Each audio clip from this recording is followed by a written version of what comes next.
Había una vez, hace muchos años, un chico en Latinoamérica. Creció en una época en la que comer no siempre estaba garantizado, donde para muchas familias, como muchos aún pueden identificarse, el simple hecho de saber qué habría en la mesa al día siguiente era casi un lujo. Ese chico vivía con sus padres Antonio y Marta. Un domingo en particular, atravesaban una situación económica muy difícil.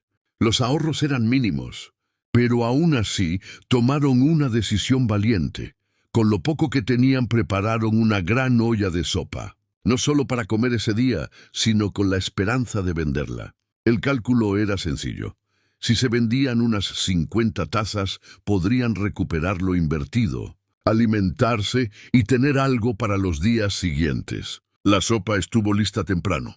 Se esperaba que cerca de las 11 de la mañana la gente comenzara a llegar, como era costumbre. Pero el tiempo pasó y nadie llegó. Ni una sola persona. El chico podía ver la preocupación y la tristeza reflejadas en el rostro de sus padres. Humanamente todo parecía perdido. Entonces hicieron lo único que sabían hacer cuando ya no quedaban opciones. Oraron a Dios.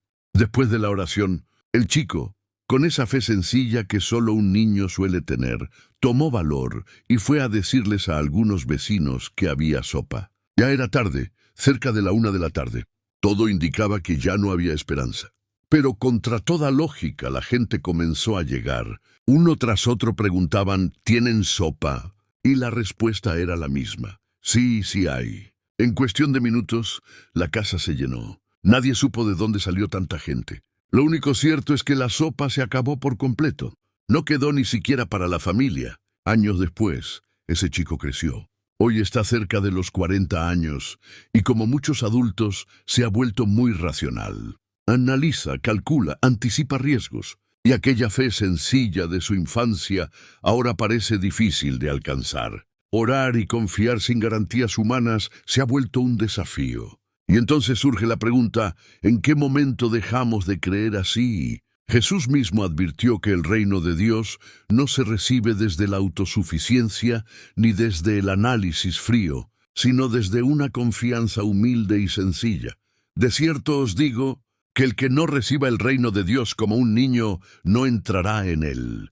Marcos 10:15, la Biblia, también nos recuerda que Dios no es distante ni indiferente ante la necesidad humana. Santiago afirma con claridad, porque el Señor es muy misericordioso y compasivo. Santiago 5:11. Jesús mismo hizo una promesa que sigue vigente para todo el que se acerca a Él con fe, incluso con una fe frágil. Al que a mí viene, no le echo fuera. Juan 6:37. Venir a Él implica orar, confiar, soltar el control y dejar espacio para que Dios actúe. Tal vez el problema no es que hayamos perdido la fe, sino que la hemos complicado demasiado, porque Dios sigue siendo compasivo, sigue recibiendo al que viene a Él, y sigue respondiendo cuando encuentra corazones dispuestos a confiar como niños. Esta historia no es solo un recuerdo del pasado, es una invitación presente, pedirle a Dios una fe más genuina, más sencilla, no la fe de un analista, sino la fe de un hijo que confía en que su padre sabe proveer. Gracias por este video. Suscríbete.